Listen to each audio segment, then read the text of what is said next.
बिस्मिल्लाहिर्रहमानिर्रहीम। नाज़रीन, आप देख रहे हैं अदालत न्यूज़ और मैं हूं आपका मेज़बान फैसल गुलजार। और आज हमारे साथ मौजूद हैं मेहमान जनाब सीनियर तजियाकार जनाब जफर मुगल साहब। उनसे बात करेंगे हम कि गुज़श्ता दिनों जो अवामी ज्वाइंट एक्शन कमेटी का पहला सेशन था, पहला जो मुलाकात थी, इजलास था वफाकी वज़रा के साथ, वो उसका पहला मरहला तो कंप्लीट हो चुका। उस पर क्या हुआ, अगला जो इजलास है वो 15 नवंबर को मुजफ्फराबाद में होने जा रहा है। इसी हवाले से आज बात करते हैं कि जफर मुगल साहब, सबसे पहले आपको खुशामदीद कहता हूँ। आप आज हमारे प्रोग्राम में शरीक हैं, तो क्या कहते हैं कि जो अवामी ज्वाइंट एक्शन कमेटी का कल जो इजलास हुआ, मीटिंग हुई, मुलाकात हुई, इसका क्या हाल अहवाल है? सबसे पहले तो आपका शुक्रिया कि आपने मौका फराहम किया कि मैं सामीन के साथ बराह रास्त नाजरीन के साथ मुखातब हो सकूं।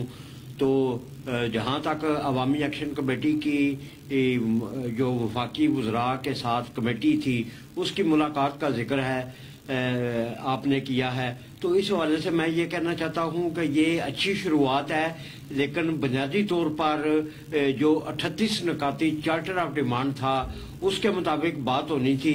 लेकिन इससे कबल जो मुजफ्फराबाद में मुज़ाकरात हुए उसमें बाज़ ऐसे नकात भी मंजूर किए गए हैं जो कि एजेंडे का 38 नकाती का हिस्सा नहीं थे।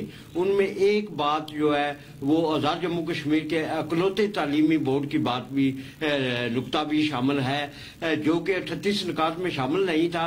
लेकिन जो 42 नकात मंजूर हुए उसमें आज़ाद जम्मू कश्मीर के अकलौते तालीमी बोर्ड को तकसीम करने की बात भी शामिल है और नए दो जो बोर्ड कायम करने की बात रावलाकोट और मुजफ्फराबाद में मंजूर की गई है। इस हवाले से मैं ये कहना चाहता हूँ कि आज़ाद कश्मीर में ना तो इतनी तलबा व तालबात की तादाद है और ना ही ऐसी सूरत हाल है कि इन तलबा को तकसीम करके 3 हिस्सों में तकसीम किया जाए। मतलब ये तो प्रेस कॉन्फ्रेंस भी हुई, सब कुछ हुआ, तालीमी बोर्ड को तकसीम करने के हवाले से। खुसूसन मीरपुर में जो जिले में हमारा जो है वो गुज़श्ता दिनों जो है वो तमाम जो सियासी और समाजी शख्सियात हैं, ताजिर बरादरी है, सिविल सोसाइटी है, उनमें गम व गुस्सा पाया जा रहा है। लेकिन क्या इसका कोई बाज़ाब्ता तौर पर तकसीम का कोई नोटिफिकेशन भी अभी तक सामने है या ये सिर्फ जो है ये मुतालबात के और वो 42 नकात में ये शामिल है? जी, 42 नकात में शामिल है। और जो मेरी मालूमात हैं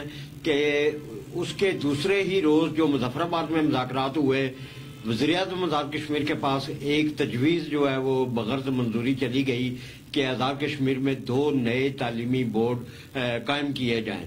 और यकीनन जब बोर्ड तकसीम होगा तो तलबा भी तकसीम होंगे और अखराजात भी बढ़ेंगे और नए बोर्डों के क़याम के लिए आज़ाद कश्मीर में इंफ्रास्ट्रक्चर की भी ज़रूरत पड़ेगी।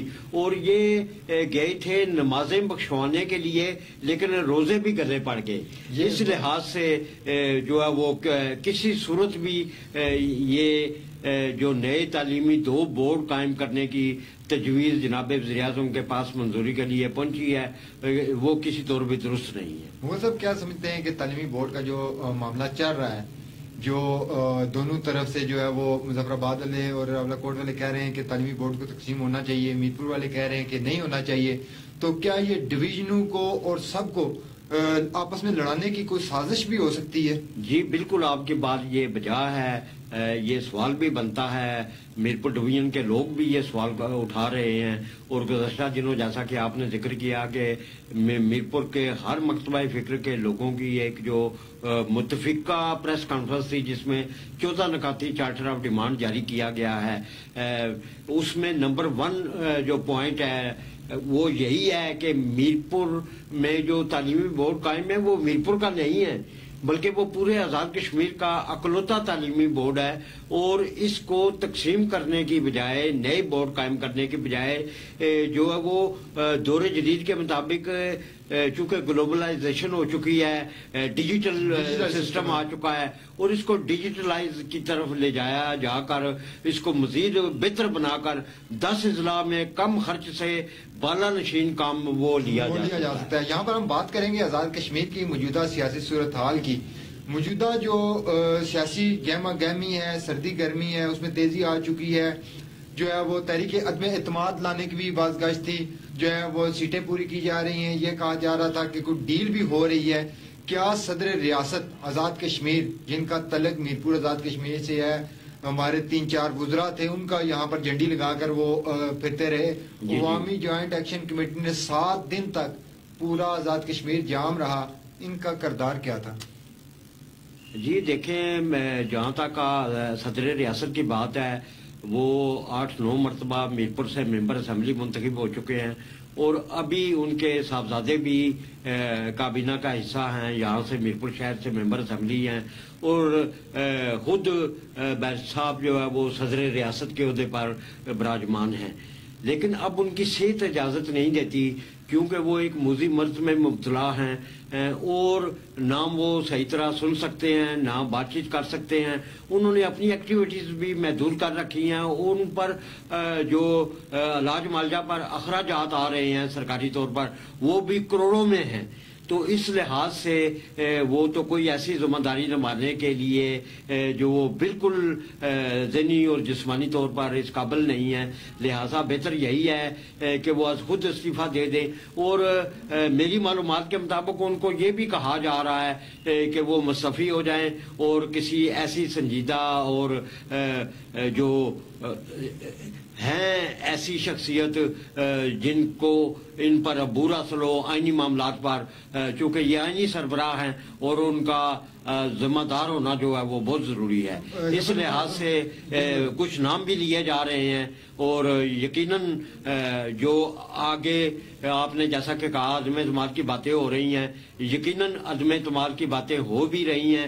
اور ابھی 22 کی آج رات کو جو آزاد کشمیر پیپلز پارٹی امور کی انچارج ہیں فریال تالپور صاحبہ، وہ اسلام آباد تشریف لا رہی ہیں کراچی سے، اور یقیناً وہ بیرسٹر سلطان گروپ کے 7-8 ممبران اسمبلی اور دیگر جو مہاجرین ہیں ہمارے 12 سیٹوں والے، ان کے جو 7-8 کا گروپ ہے، ان سے بھی ملاقات وہ کریں گی. اور سردار عتیق احمد خان صاحب جو اکلوتے ممبر اسمبلی ہیں مسلم کانفرنس کے، ان سے بھی ملاقاتیں کرے گی. ابھی کوئی فائنل نہیں ہے.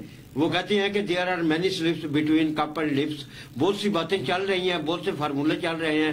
ابھی کل ہی کی بات ہے کہ جو فارمولہ سینئر وزیر صاحب کی طرف سے آیا، اس کو انہی کے صدر جماعت شاہ غلام قادر صاحب جو نون لیگ کے سربراہ ہیں، انہوں نے اس کو مسترد کرتے ہوئے کہا کہ ہم حکومت سے علیحدگی کرتے ہیں، اور پیپلز پارٹی کو اگر ووٹوں کی ضرورت پڑی تو ہم ان کو ووٹ دیں گے. لیکن ہم جیسا کہ پاکستان میں اتحادی دونوں جماعتیں ہیں، پیپلز پارٹی اور نون لیگ حکومت میں ہے، پیپلز پارٹی حکومت میں شامل نہیں ہے، لیکن ووٹ ان کو نون لیگ کو دے رہی ہے. اسی طرح اسی فارمولے کے تحت مساق جمہوریت کے تحت وہ چارٹر آف ڈیموکریسی جو محترمہ بینظیر بھٹو اور نواز شریف صاحب نے جو سائن کر رکھا ہے، اس کے مطابق آزاد کشمیر میں اب نون لیگ جو ہے وہ اسمبلی میں اپوزیشن بینچوں پر بیٹھے گی، لیکن ووٹ کی حد تک وہ وزارت عظمیٰ کا ووٹ جو ہے وہ پیپلز پارٹی کو دیں گے.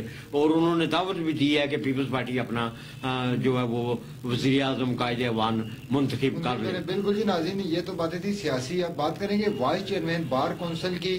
اس میں طارق بشیر صاحب نے گزشتہ روز جو ہے وہ پریس کانفرنس کی، جس میں چیف الیکشن کمشنر کی تعیناتی میں جو تاخیر ہے، باقی جو عدالتی اور آئینی عہدے ہیں وہاں پر ابھی تک جو بے شمار جو اسامیاں ہیں وہ خالی پڑی ہوئی ہیں، اس پر بھی شدید جو ہے وہ رد عمل آنا شروع ہو چکا ہے. کیونکہ الیکشن کا جو ہے وہ 2026 کے وہ بھی قریب آ چکے ہیں، تقریباً 8 ماہ باقی رہ گئے ہیں. تو اس سے پہلے ابھی تک اگر چیف الیکشن کمشنر کی تعیناتی نہیں ہوتی تو یہ الیکشن 2026 کے آگے ڈیلے ہوتے ہوئے نظر آ رہے ہیں. اسی کے ساتھ اپنے میزبان فیصل گلزار اور ساتھی جناب ظفر مغل صاحب کو اگلے پروگرام تک کے لیے اجازت دیجیے. اللہ حافظ و ناصر.